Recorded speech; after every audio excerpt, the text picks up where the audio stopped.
ጠጫት። በስተመጨረሻ እንግዲህ የካሌብ አባት ቲናን ይዟታል ማለት ነው። እንግዲህ ቲና በካሌብ አባትን ለመግደል መርዝ ጨምራበት ውሃ ውስጥ እንግዲህ እንዲጠጣው ልታደርግ ነበር። ነገር ግን አባትየው እንግዲህ ቲናን ስላያት ቲናን ይዟት መጥቶ ራሷ እንድትጠጣው እያደረጋት ነው ያለው።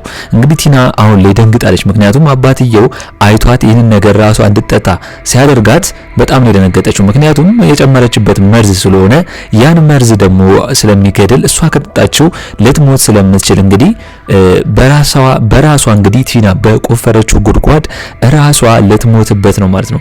እንግዲህ አሁን ላይ አባትየው በጣም ገርሞኛል። አሁን ላይ ቲና ላይ እንግዲህ እንደዚህ መድረሱና የሷን ተንኮል የሷን ሴራ ደግሞ እንግዲህ በአይኑ በብረቱ አይቶ ዋጋዋን ሊሰጣት መሞከሩ በጣም ደስ ብሎኛል። እስቲ እናንተ በዚህ ጉዳይ ሐሳብ አስተያየታችሁን ኮሜንት ላይ አስቀምጡልኝ። ሌላ ጉዳይ ደግሞ እንግዲህ ትሁቴ ነች። ትሁቴ እንግዲህ ለምን ከመሸ ትወጣለች ነው? ራሱ ተመስገን እንዲጠልፋት ነው እንዲህ ከመሸ የምትወጣው? አሁን ላይ ራሷ ላይ ሪስክ እየወሰደች እኮ ነው። በቃ እንኳን ከመሸ በቀን እንኳን ሰውየው ተመስገን የሚባለው ቤቷ ድረስ እየመጣ እያስጨነቃት መሆኑን እያወቀች እንዴት ከመሸ ወክ ላድርግ ብላ ትወጣለች? እንግዲህ አሁን ላይ ትሁቴ ከኤደን ጋር አውርተው ይመስለኛል እንግዲህ ከመሸ የወጣችው ብዬ ነው ማስበው። እንግዲህ አሁን ላይ ትሁቴ ከመሸ የወጣችበት ምክንያት ተመስገን እንደሚከታተላ ስላወቀችና ኤደን የቲናን አጋች ወይም ደግሞ ሰውየውን ተመስገንን እንዲያጠፋላት ስለተነጋገሩ ይመስለኛል እንግዲህ ትሁቴ የወጣችው። እንግዲህ ትሁቴም እየሄደች እያለ ተመስገን አፍኖ እንግዲህ አፏን አፍኖ ወደ ፈለገበት ሊወስዳት ፈልጎ ነበር። ነገር ግን እንግዲህ የቲና አጋች ወይም ደግሞ ያሁኑ ኤደንና ትሁቴ በብር ተስማምተው ተመስገንን ዞር እንዲያደርጉለት የሚፈልጉት ሰውዬ እንግዲህ ጀርባውን እንግዲህ ባጣና መጥቶታል። እንግዲህ አሁን ላይ ያጠራጥራል ወይ ያ የቲና አጋች ሰውዬ ነው ተመስገንን የመታው ወይም ደግሞ እንግዲህ አባትየው ትሁቴን ተከታትሏት ወይም ደግሞ እሷ ስትወጣ በዚህ በማታ የሆነ ነገር እንዳለ ተሰምቶት ተከታትሏት ይመስለኛል ብዬ ነው ማስበው። እስኪ እናንተ አሁን ላይ ተመስገንን የመታው ማን ነው ብላችሁ ታስባላችሁ? አባትየው የካሌብ አባት ወይስ የቲና አጋች የመጀመሪያው ወይም ደግሞ አሁን ትሁቴና ኤደን የቀጠሉት ልጅ? እስቲ ሁላችሁም በዚህ ጉዳይ ሐሳብ አስተያየታችሁን ኮሜንት ላይ አስቀምጡልኝ። እንግዲህ ትሁት ክፍል 56 ቶሎ እንዲለቀቅ ሁላችሁም ኮሜንት ላይ ክፍል 56 ቶሎ ይለቀቅልን በማለት ይህንን ቪዲዮ ላይክ በማድረግ ጀምሩ።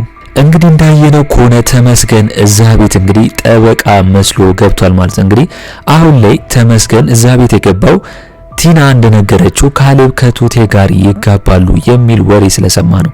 ትሁቴን ከማንም ከሱ ውጪ ከሌላ ወንድ ጋር እንድትሆን ማየት ስለማይፈልግና ለራሱ ብቻ ማድረግ ትሁትን ስለሚፈልግ ነው ይህንን ነገር ሊያደርግ እየፈለገው ማለት ነው። ወይም ደግሞ እዛ ቤት የገባበት ሚስጥር። ነገር ግን አሁን ላይ እንግዲህ ትሁቴ ተመስገንን ስታየው ደንግጣለች። ምክንያቱም አባትየው እንዴት አውቆት ነው ወይም ደግሞ ካሌብ እንዴት አውቆት ነው እውነትም የካሌብ ጓደኛ ነው እንዴ ብላ ደንግጣ ነበር ማለት ነው። እንግዲህ የያዘችውን እንኳን ሳህን ሰብረው ነበር ጥላው ነበር። ነገር ግን ተመስገን ምን ነው ችግር አለ ብሎ ያንን ሽጉጥ አይቶ ያን ሽጉጥ አውጥቶ ባያስፈራራት ኖሮ ትሁቴ ትናገር ነበር። ነገር ግን ያንን ሽጉጥ አውጥቶ ወይም ደግሞ በጎን ኪስ ውስጥ እንደሆነ ሲያሳያት እንግዲህ ለአባትየውና ለካሌብ ሳሳና እነሱን እንዳይጎዳባት ስለፈለገች ነው አሁን ላይ ለአባትየው ምንም አይነት ነገር ያልተናገረችው ማለት ነው። ነገር ግን አሁን ላይ ተመስገን እንግዲህ ትሁቴን አሁንም ቢሆን ነግሯታል። ከኔ ውጪ ማንም አንቺን ሊያረግ የራሱ አይችልም ብሏት አሁንም ቢሆን እንድታስብበትና አሁንም ቢሆን ወደሱ ማትመጣው ከሆነ ካሌብንና አባትየውንም ገሎ እንግዲህ ለሷ እንደሚሰጣት ነው የነገራት። እንግዲህ አሁን ላይ ትሁቴ በጣም አጣብቂኝ ውስጥ ገብታለች። ምን ማድረግ እንዳለባት እንኳን ሐሳብ ማሰብ ራሱ አቅቷታል። ምክንያቱም አሁን ላይ በአባትየው ነው ቁማር እየተጫወተች ያለችው ወይም ደግሞ አሁን ላይ እያስፈራራት ያለው በምትወደው ሰው ነው በአባትየውና በካሌብ ማለት ነው። እንግዲህ አሁን ላይ እንዴት የካሌብ አባት ሰውየውን ሊያስታውሰው አልቻለም ማለት ነው። እንግዲህ አሁን ላይ የካሌብ አባት ሰውየውን የት ነው ማውቀው አውቀዋለሁ እያለ እያወራ ነበር። ነገር ግን ከዚህ በፊት እንደምናየው ከሆነ ያ ሰውዬ ቲና በነገረችው መሰረት የካሌብ አባትን ሊያስወግደው እንደሞከረና ሊገለው እንደሞከረ ይታወቃል።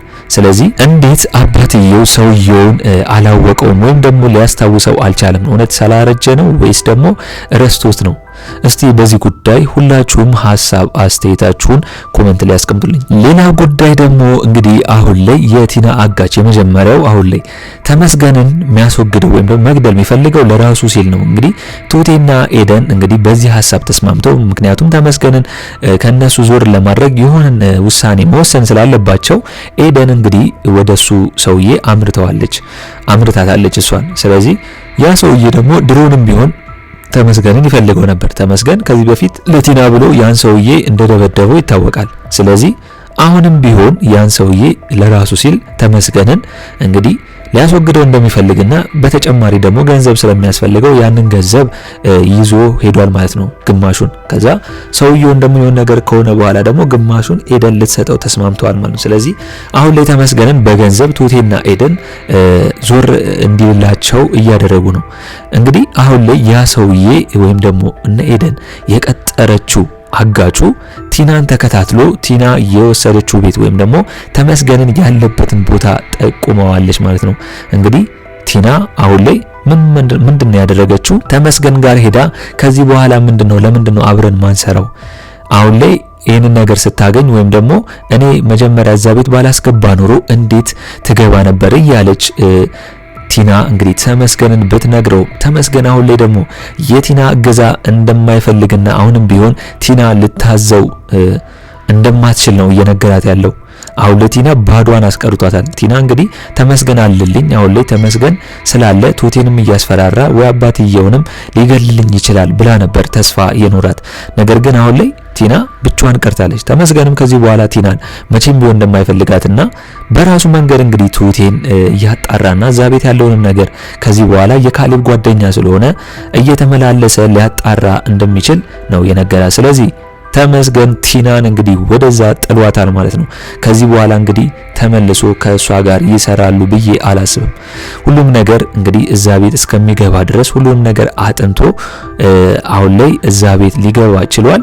ስለዚህ አሁን ላይ ከእንደገና ተመስገን በስተመጨረሻ ቲናን አብሮ አይሰራም ከካሌብ ጋር ስለተግባቡ ወይም ደግሞ የቲናንና የካሌብን የጋብቻውን እንግዲህ ፍቺ ጠበቃ ስለሆነ በዛ ወይ እጨርስለታለሁ ለካሌብ ስላለ ፈንግሏታል ማለት ነው። እንግዲህ ቲና እንግዲህ የመጨረሻዋ ጊዜ የደረሰ ይመስለኛል። አሁን ላይ ብቻዋን ቀርታለች። ካሌብም ዞር ብሎባታል። ዳኒም አሁን ላይ ከኤደን ጋር ነው ያለው። ስለዚህ ተመስገን ነበር፣ ተመስገንም ጥሏታል። ስለዚህ ብቻዋን ቀርታለች ማለት ነው። እንግዲህ አሁን ላይ ኤደን ምን እያደረገች ነው ያለችው? ከዳኒ ጋር እንግዲህ በቲና ፊት ጋብቻቸውን ሊፈጽሙ ነው። በቃ ሽምግልና ተልኮ ምናምን አሁን ላይ ጋብቻ ሊፈጽሙ እዛው ቤት በቲና ፊት። ነገር ግን ኤደን ግራ ገብቷታል። በቲና ፊት ይሄን ማድረጓ ጥሩ እንደማይሆንና ለሷም እንትን ሲባል ባታደርግ ይሻላል ባላደርግ ይሻላል ብላ ነበር። ነገር ግን ትሁቴ እንድታደርግ በጋብቻውን በቲና ፊት እንድታደርግና ቲናም እንግዲህ እንዲወጣላት ይሻላል ብላ መክራታለች ማለት። ስለዚህ ኤደንና ዳኒ በአባትየው በካሌብ አባት ቤት ጋብቻቸውን ሊፈጽሙ ነው ማለት ነው።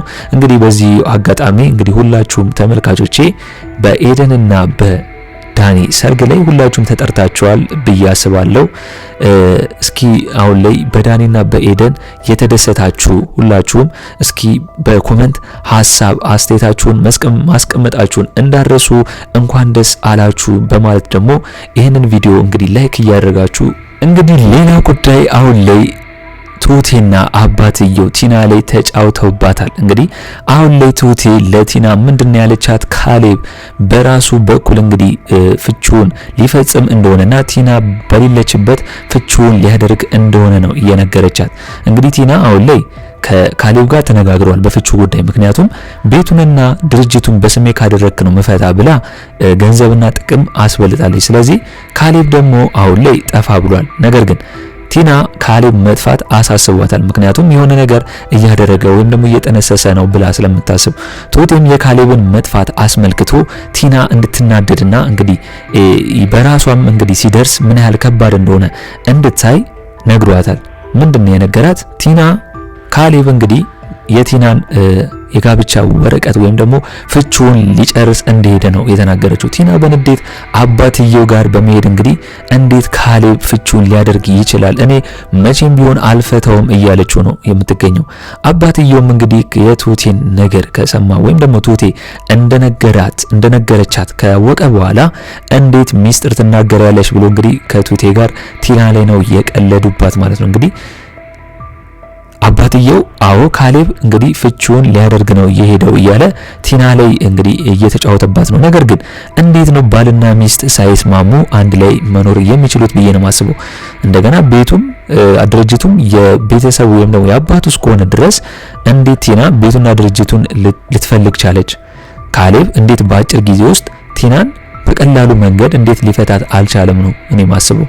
እስኪ እናንተ በዚህ ጉዳይ ሁላችሁም እስቲ ሐሳብ አስተያየታችሁን ኮሜንት ላይ አስቀምጡልኝ። እንግዲህ አሁን ላይ አባትየው የካሌብ አባት በተመስገን ነገር ግራ ተጋብቷል። ማለት ተመስገን እውነትም የሆነ ሸክኮታል። አባትየው የሆነ ቦታ እንደሚያውቀውና የሆነ ከባድ ሰው እንደሆነ አውቋል። ምክንያቱም ትሁቴ በዚህን ያክል ልትደነግጥ እንደማትችልና ኖርማሊ በዚህን ያክል ልትፈራ እንደማትችል ነው ያወቀው። ምክንያቱም ተመስገንን ስታየው ምን እንደሆነች ግራ እንደተጋባች አባትየው ስላወቀ ሰውየው ወይም ደግሞ ተመስገን ማን ነው የሚለውና ከጀርባው ያለው ነገር ምንድነው አላማው የሚለውን ነገር እያወቀ ወይም ደግሞ ለማጥናት ነው። አሁን እንግዲህ ትሁቴን በዛ ምሽት እንድትወጣ ወክ እንድታደርግ ያደረጋት አባትየው ወይም ደግሞ የፈቀደላት እኔ እንደሚመስለኝ አብሯት በመሄድ ተከታትሏት እንግዲህ ማን እንደሚከተላትና ማን እንደሚያስፈራራት ሊያያት የፈለገ ይመስለኛል። እንግዲህ ከሁለት አንዱ ነው፣ ወይ የቲና አጋች ነው ሰውየውን በዛ ጣና የመታው ወይም ደግሞ አባትየው እንግዲህ ትሁቴን ተከታትሏት ያተረፋት አባትየው ነው፣ የካሌብ አባት ነው ብዬ ነው ማስበው። እስኪ እናንተ እስቲ ማን ይመስላችኋል በዚህ ጉዳይ? ሁላችሁም ሐሳብ አስተያየታችሁን ኮሜንት ላይ አስቀምጡልኝ።